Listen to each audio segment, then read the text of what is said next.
Hey everyone, welcome back. So right off the bat, I want to ask a question to everyone who clicked on this video. When you look at this screenshot, what do you see?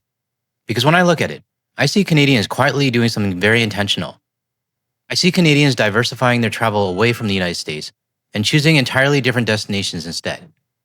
And just as important, what is also leaving the US is our funny looking money, as many of the South call it. Just because Canadians aren't going to the US doesn't mean that we're sitting at home sulking. We're traveling, we're spending, we're just doing it elsewhere. Oh man. In fact, places like Turks and Caicos are clearly winning in this situation, and their economy is feeling the benefit of that shift. So in today's video, I want to go through two reports that show exactly where Canadians are going instead. And then I'm going to finish off with a report out of Vermont, where they're still trying to figure out how to survive without us. Today's backdrop comes from Robert, who sent in this photo from Kananaskis Park in Alberta. What an incredible vantage point. And Robert, thank you for sending this in. Before we get into it, I also want to quickly say thank you to everyone who left supportive messages recently. I mentioned some of the criticism I've been getting about my videos being a little bit repetitive, and honestly, I didn't expect anyone to even notice my little vent. But the support really means a lot, and I genuinely appreciate everyone who continues to stand by my channel and the work that I do here. Alright, let's get started. Many Canadians are continuing to avoid travel to the United States due to trade tensions and other economic factors. Even though trips to the U.S. are down, travel companies say the number of Canadians packing their bags for a vacation has actually increased. Here's Pat Foran and Consumer Alert. Pat. Thanks, Nathan and Michelle. When it comes to traveling, many Canadians continue to look elsewhere before crossing the U.S. border. Trips to the sunny south are up, as well as travel to Europe and Asia. Many people are willing to go further and stay longer.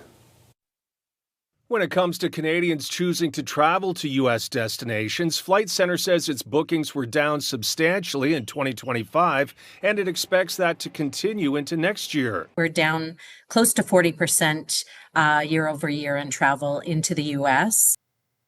Now, seeing and hearing about a decline from Flight Centre, whose entire business model is booking flights for leisure travel, being down 40% is actually a pretty big deal. This is very different from land crossings or general air travel. Anyone booking through Flight Centre for a package is doing it for one main reason, a vacation.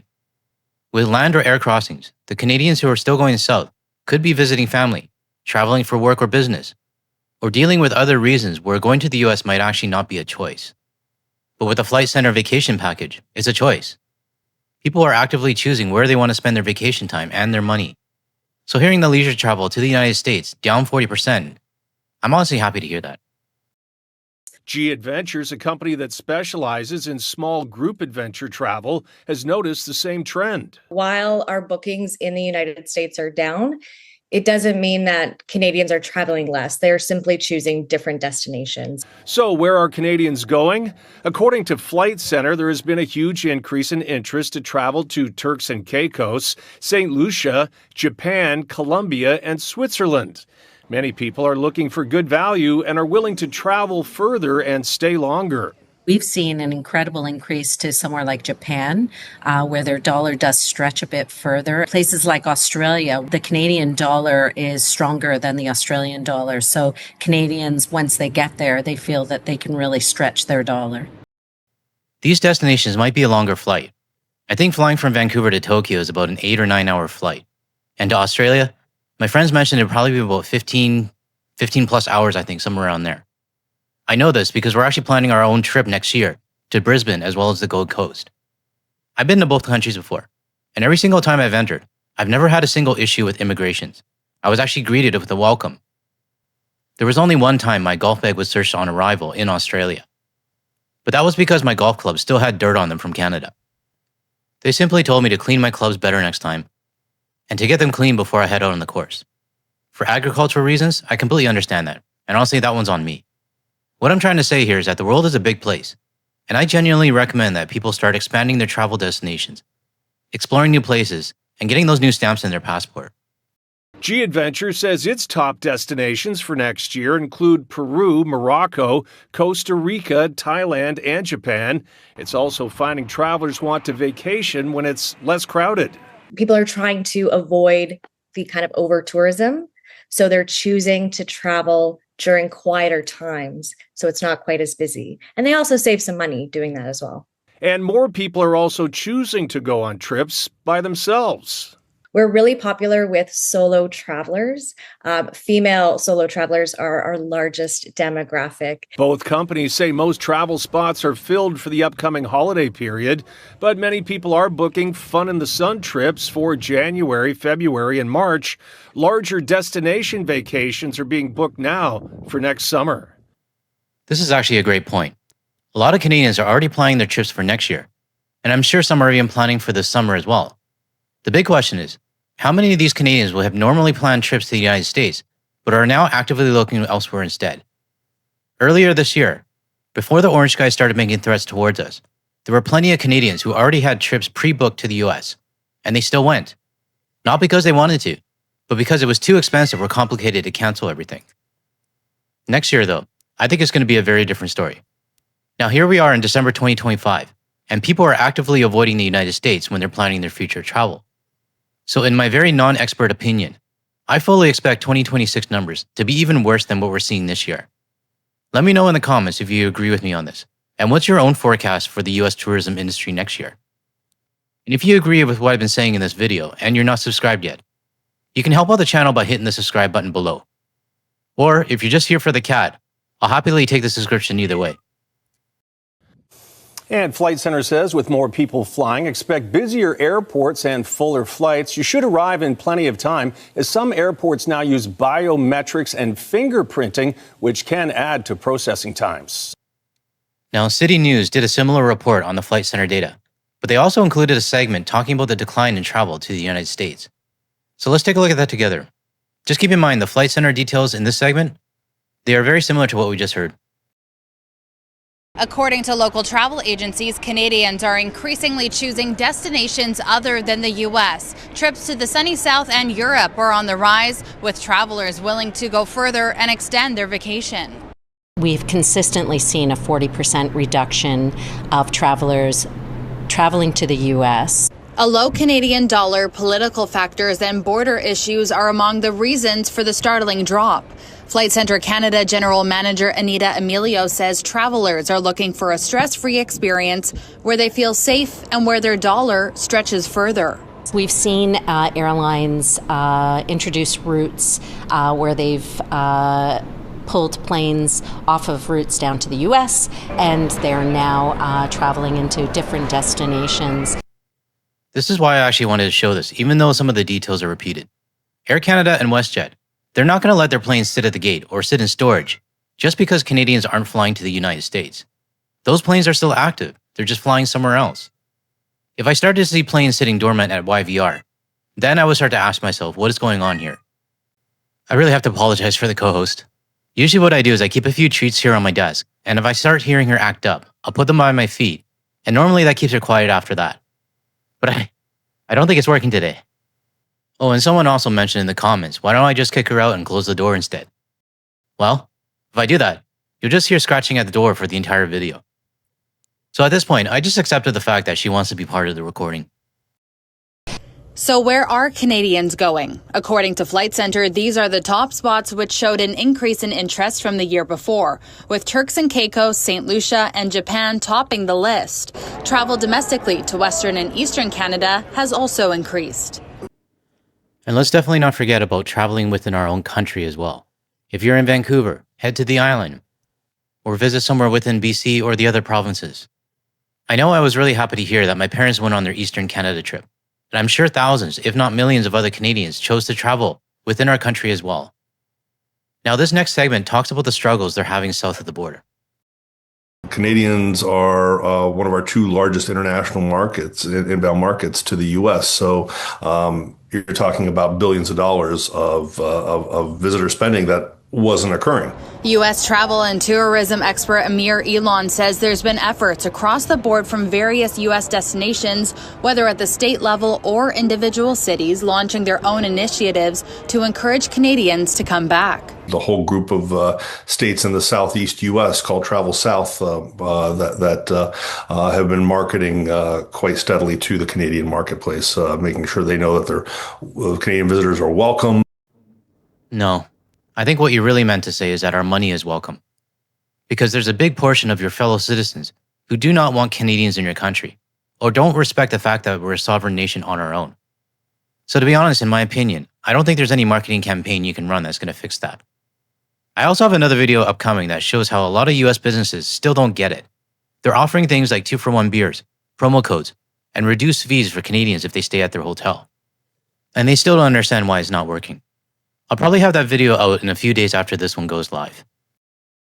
Travelers at Pearson Airport had mixed reactions. Don't really like the idea of economically supporting people we're at economic war with, so spend my money elsewhere. We are originally U.S. citizens, and now we're dual citizens with Canada, but we do see family multiple times every year, so we're not going to stop going, but we're boycotting other things. I'm traveling there because I have family there, so I'd like to visit my family, and I think that takes a little bit more priority over political views. I don't have any problems with this if people are traveling to see their family. If my mom and dad were based in the United States, I would probably go visit them as well, although I would encourage them to come up to Canada instead. But everyone's situation is different when it comes to family, and that's one thing I fully respect. Meanwhile, Flight Center says it doesn't foresee this trend changing anytime soon. Based on the surveys we've done and our YouGov data, that it does look like it will be a prolonged choice that Canadians will make to spend their travel dollars in different destinations. Flight Center says travelers are already locking in warm weather escapes from January to March and overseas vacations to Asia and Europe for the summer. I would definitely recommend that everyone visit Asia if you haven't been yet. It's a completely different experience compared to what we're used to in North America. Now, this next report comes out of Vermont, again, and they're definitely more vocal lately about how much they're struggling. Local businesses on Church Street say that they're seeing fewer Canadian tourists as the Church Street Marketplace Commission meets to address downtown and potential concerns from those downtown businesses. NBC5's Charlotte Hancock spoke with some of those business owners about what they're noticing and how they're choosing to support one another. Charlotte? Well, the commission is meeting today as some store owners right here on Church Street say that Canadian tourism is down this year. Business owners say Canadian visitors have always been a big part of Church Street, especially during the holidays. Mark Bouchette is the chair of the Marketplace Commission and a co-owner of Homeport. The meeting comes as some merchants say foot traffic feels lighter than usual. And he says fewer Canadians affect many stores. I mean, lack of Canadian tourism is going to affect not only the city's budget, but every merchant's budget, every restaurateur's and every hotelier's. Well, I'm glad you understand that, but a lot of your fellow citizens don't, like some of these people you see in my comments. And because of attitudes like this is one of the many reasons why you're going to continue seeing fewer Canadians visiting your store. Budget, right? Because fewer folks affects our bottom line all across the board, from city to business in every way you can think of. Other owners, like Brendan Foster of Maven's Skate Shop, say they noticed the change months ago and say it hasn't really picked back up. Just kind of noticed it in the fall where we see an uptick with the foliage and, busier Church Street and a lot of people walking around. We just noticed that was kind of light starting in August, September when we typically see it increase. And that's kind of carried over to the holiday season where we're just seeing less people out in the street. Instead of letting the haters get to me, I think I'm just going to use them as a reminder on why we're not going south. And also as a reminder to the business owners that not everyone in your country actually misses Canadians. Bill Evers is a co-owner of Tradewinds. He says their revenue is down about 20% from last year, which he attributes to many reasons, including fewer tourists and rising costs. Our neighbors to the north are a large chunk of what we expect for our business. And it's not just Christmas season, it's any time of year. I'm going to pause it here, because what the business owner just said does not reflect the sentiments of a large number of US citizens. This is another example of why we're not coming south, because of the disrespect. And I actually wanted to read this one out loud. American here, we really don't care if you come to visit. We don't care if you buy our products or not. In fact, I would guess most Americans don't even know there's a tariff war going on with your country. We're 12 times your size, and you folks really need to wake up and realize that. I would also guess that 77 million Americans don't even know what a tariff is. Now, Bill, why on earth would we want to come and support your business when this is the kind of attitude being thrown our way? And I know it may not be you specifically. You might even disagree with the comments entirely. But at the end of the day, this is coming from one of your fellow citizens. And unfortunately, a lot of them are contributing to the hate, the racism, and the overall disrespect towards Canada, and quite frankly, the rest of the world. This is something the United States needs to deal with internally before anything begins to return to some sense of normalcy. And the fact that we're seeing less of that is, it's detrimental to the business. And as commission chair, Bouchette says his focus is making sure anyone who comes downtown has a good time, especially at the shops. What we have control over is your experience as you come down to the marketplace, and so that's what we focus on. The group plans to come together today and talk about how the lack of tourism is affecting their stores.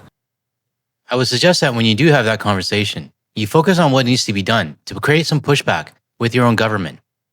Because if all you're going to talk about is what kind of marketing promotions you can run and try to entice us to come back, then honestly, that meeting's going to be a waste of time. Now, to close off this video, I specifically showed the negative comments towards Canada for a reason.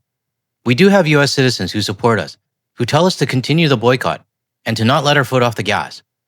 And I'm genuinely thankful for those US citizens who recognize that their country is in turmoil and understand the reality that we're dealing with right now and what their country is doing to Canada.